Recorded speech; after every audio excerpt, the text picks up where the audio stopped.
Welcome to the Just Fantasy Baseball Show. I'm Ryan Finkelstein, managing editor at justbaseball.com. I have one of our fantasy writers here to talk about a really interesting article for our site. Joe Rowan is here to talk about his article on Kyle Schwarber. Kyle Schwarber is the most misunderstood value in fantasy drafts. I think what was really great about this article is it really carries over to just his value in general. Kyle Schwarber is one of the most polarizing players in baseball because you're going to look at the F4 totals, and they're not going to be there. Maybe they'll be better this year without him playing in the outfield. But then there, of course, is the low batting average.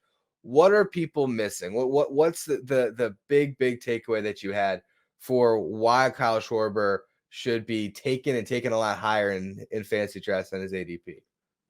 Yeah, so I mean, first of all, what's not to love? I mean, he's a leadoff hitter who averages over 40 homers. He's hitting first in the Phillies lineup. It's a strong lineup. So kind of the whole idea in this article is, consistency and power. I like to take those two things over hype and average. So I'm always going to take a Schwarber over a Jazz Chisholm or over a Cody Bellinger, and they all kind of go in the same range. So I'd say most people misunderstand the average because Schwarber, he swings a lot and he actually saw the most amount of balls ever or out of anyone in the league last year. He saw like over 3,000 pitches, but he just swings and misses a lot in the zone. And that's kind of different from having a high chase rate. You see a lot of these guys that have high chase rates, and it's kind of a red flag. Yeah, if Schwarber was swinging outside the zone and missing a bunch, then I would definitely say stay away. But he's really just when he's swinging in the zone, he's kind of running into a lot of them, and that's good. He at least recognizes that what a good pitch is. So he's truly one of the more unique hitters in the game with this habit. It's a tougher case to make in points leagues because you don't make you get counted off for strikeouts. So definitely more in the roto and head-to-head atmosphere for sure. And for all the people that don't think the average can rebound just a little bit, back in 2021, he did have an average of 260. It was like 266, a little bit over that, and he actually had like 10 steals in 2022. So we can only hope that he gets back to that. I don't think he will, but that'd be nice. But you're definitely getting, I think he can get back to his 230 average, which really doesn't kill you as much as 190 around there.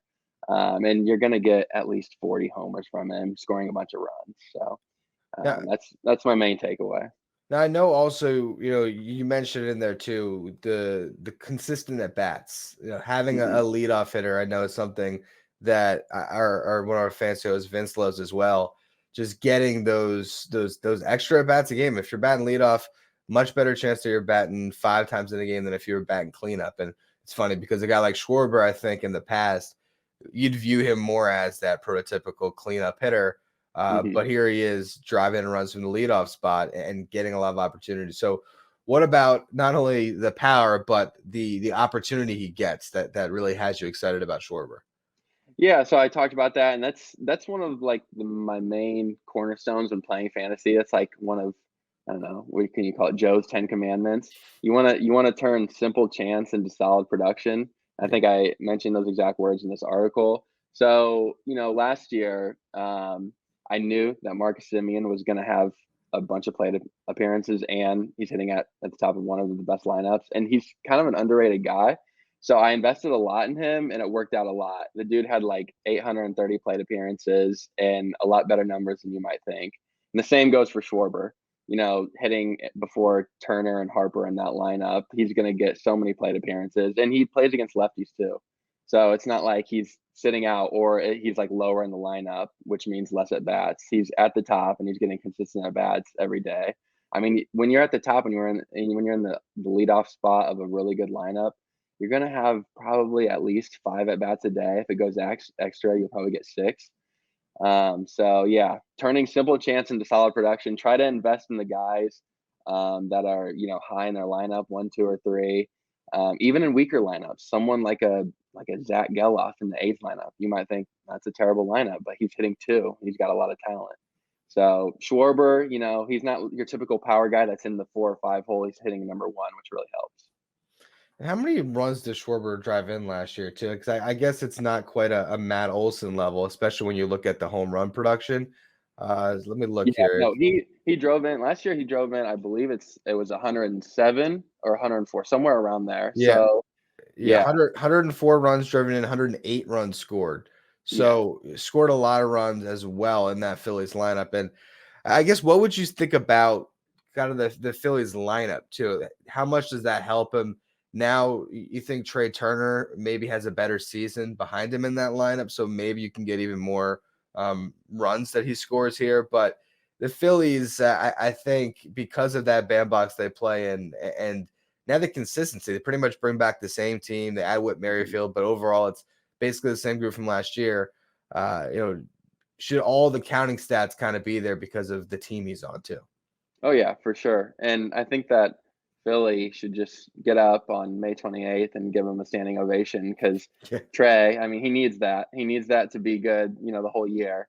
Once he got that last year, he took off. You saw him. I think he was under a little pressure at first, but yeah, he'll be back to his normal self, which will only help Schwarber. And like you said, they signed Witt, who honestly, I think he's going to be in a utility role this year, but honestly, I don't think Johan Rojas, he's a good center fielder, but I don't think he's even, so far in spring training, hasn't really gotten the job done with the bat. I don't really know if their organization and Dave Dombrowski really believes in Johan Rojas. So I think Witt might take over for him in one of the outfield positions. And if you look at that lineup with Witt in there, I mean, 1 through 9, it's solid. And that's saying something because like the 7, 8, 9 batters who are up before Schwarber, you got like Alec Bohm, even Real Muto might be down there. And you got Witt and some of those guys, Stott.